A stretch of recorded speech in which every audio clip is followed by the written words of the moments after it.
Okay, Ken, I guess we'll start first. Now you have about, I think, exactly 1 more month to your PSLE English paper. Okay, today is the 2nd of September, and I think it's really close now. I mean, it's in a matter of like 3 weeks' time, 2 weeks' time. No, maybe 3 weeks, I think. Let me just check the exact date. PSLE English.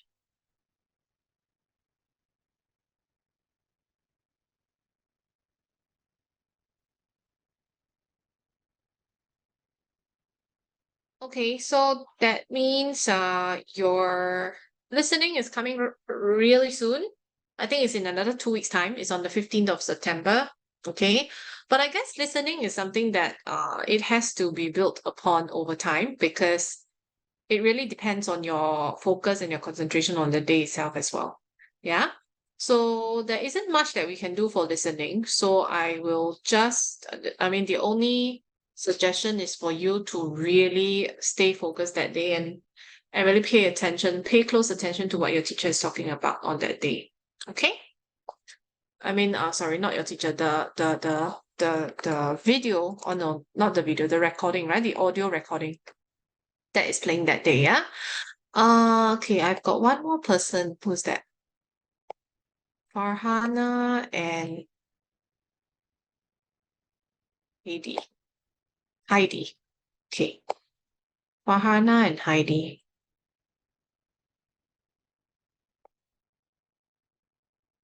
Salman, right? Yeah, Farhana is Salman's mother, I suppose. Right. Okay, Ken. All right, we will get started now. Today, our focus is actually on situational writing. You have to be quite strategic about it, I would say, because if you think about it, let me just show you the exam format, yeah, for your English language papers in case you're still not sure. Okay. What do I mean by being strategic about it? Because if you notice, the weightage for your continuous writing is definitely much higher than that of your situational writing. Okay, so hold on a second. Okay, is it here? Let me see. Okay, here. Okay, so as you can see, what you're tested on for your situational writing, okay, your paper one basically comprises of your situational writing as well as your continuous writing, right? And then if you notice, situational writing is 15 marks, whereas your continuous writing is 40 marks. Okay, so my suggestion for you is that you're only given 1 hour and 10 minutes. Okay, so try not to spend too much time on your situational writing. Now, having said that doesn't mean that you just you just quickly and anyhow do the situational writing. I would say that situational writing is relatively easier to score, so you do need to make sure that you still give a proper piece of work. And honestly, situational writing, the content is there. You have some guiding questions there to help you out. And as long as you know the format well, in terms of language, you do need to be able to pitch it in a way that it suits the tone and the formality of the letter or whichever genre that they're asking you to write, then that should be fine. Okay. Now, continuous writing, on the other hand, is a little bit more challenging to do, right? You need a little bit of time to brainstorm some ideas and also how to actually put it in a very coherent manner. So in this case, but one thing that you should be taking note of would be that continuous writing is 40 marks. It's almost 3 times the marks of your sit writing, correct? And you're only given 1 hour, 10 minutes. So I'll suggest the most you should be spending on your situation writing should be 25 minutes at most. The remaining time, okay, the remaining 45 or 50 minutes, you should be spending it on your continuous writing. Okay, because like I said, the marks is 3 times as many as your situational writing. So in this case, it's best if you can spend a bit more time on your continuous writing. Right?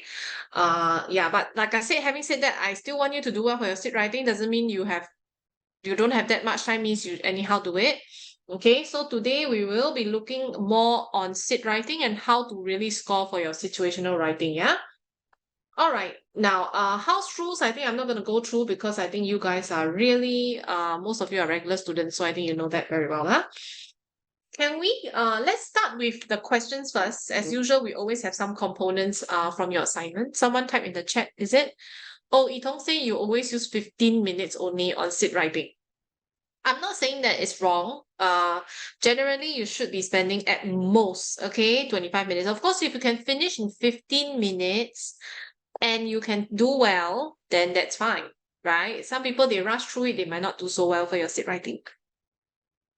Okay, so we'll talk about that later. First one, okay, first question. We will have someone to answer. Any volunteers?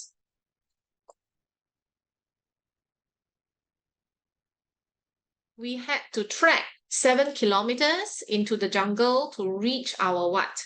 Which was an open area. Yes, Wilmer. Destination. Very good. Okay, I think this one should be quite straightforward. Uh, well, I think embarkation. Okay, embarkation, like sometimes when you go overseas, you'll be asked to write documents on your embarkation. So your embarkation is basically the act of uh going onto usually in the past, the context is that is the act of going onto a ship.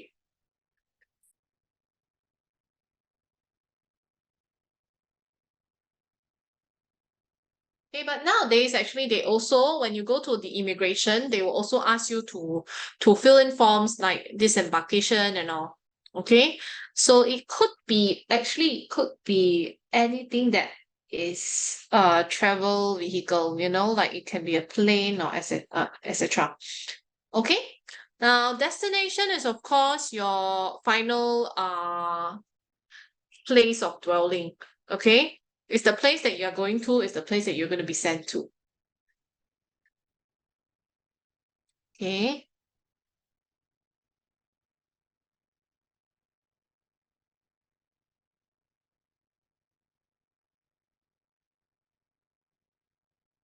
All right. Now, establishment. When we talk about establishment, um,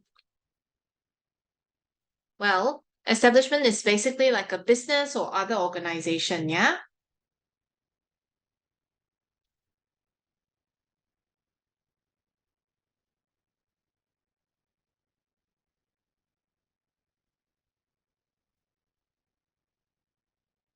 Okay, a business or other organization or the place where an organization operates. So it's like an establishment. Okay. And of course, lastly is situation. It basically situation is something that is not so tangible. It's something like it could be things that are happening or the conditions. Okay. So things happening.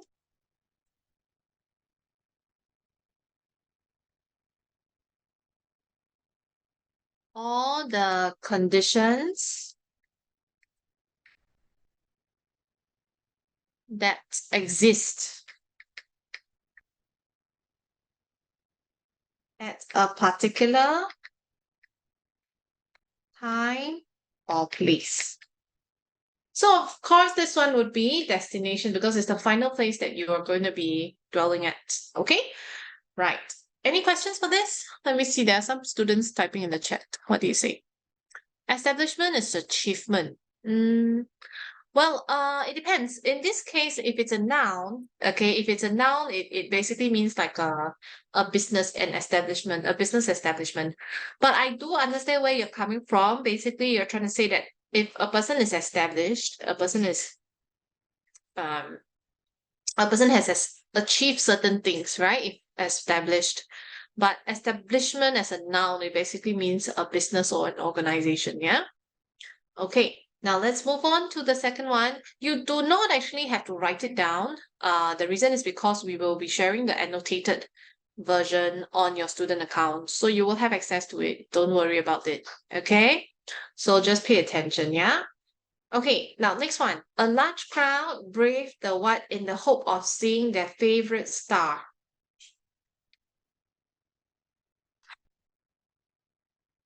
A large crowd braved the what? In the hope of seeing their favorite star. Anyone? Let me see. Someone typed in the chat. Answer is C. Some people said D. Okay, majority said C. Okay, I think someone is coming in. Elliot. Let me take his attendance first. Yeah, give me a while. Elliot is here.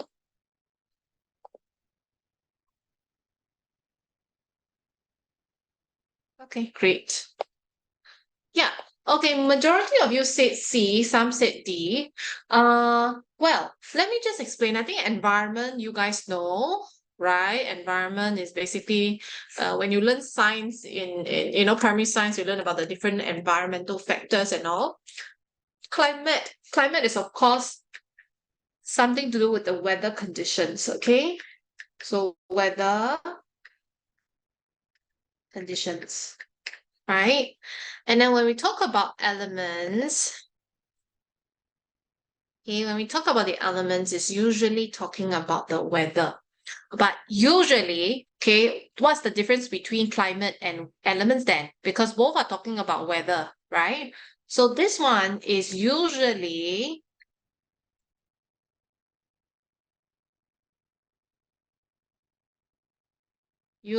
bad weather. So we had to brave the elements and go for the walk. So which means that you had to, overcome the bad weather.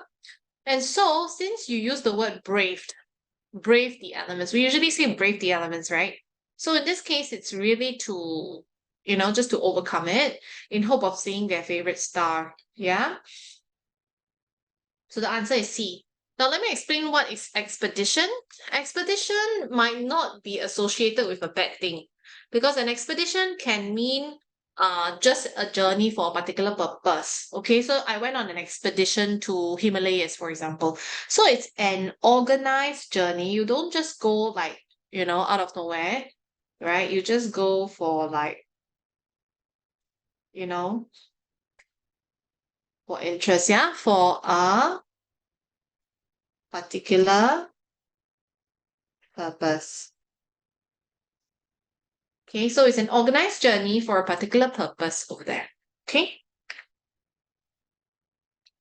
We were not aware that we had to apply for a what to set up a campsite in the forest.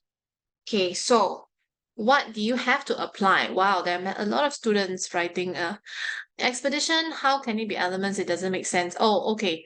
Now, someone said that, oh, how can the previous question be elements? Because elements, isn't it like fire, water, and all? Like I said, elements, of course, if you're talking about the five elements, earth, fire, water, air, and all, those can be, it can have two meanings to it, right? The other meaning is that it's usually bad weather. So that's why the answer is C and not D. D is, we don't usually say we brave the expedition. Okay, because like I said, expedition can be something good as well. It doesn't necessarily have to be something bad, right? So therefore the answer is C for this one, yeah? Okay, now let's move on to the next one. We were not aware that we had to apply for a what? To set up a campsite in the forest. Okay, we were not aware that we had to apply for a permit. Very good. Okay. So someone says permit. Uh, Basically a permit is, stems, it basically will form the word permission. So if you permit something as a verb, okay, of course, because this one is an article. So anything that comes after an article has to be a noun. Okay, permit as a verb. There are two meanings to it. Permit as a verb is to allow something. Like I permit her to go to the toilet. Okay, so to allow something, it's actually a verb. But of course, in this context, in the question itself, it is not a verb, right? It is actually, okay, a noun. So what does permit mean as a noun? So permit as a noun basically means an official document that allows you to go somewhere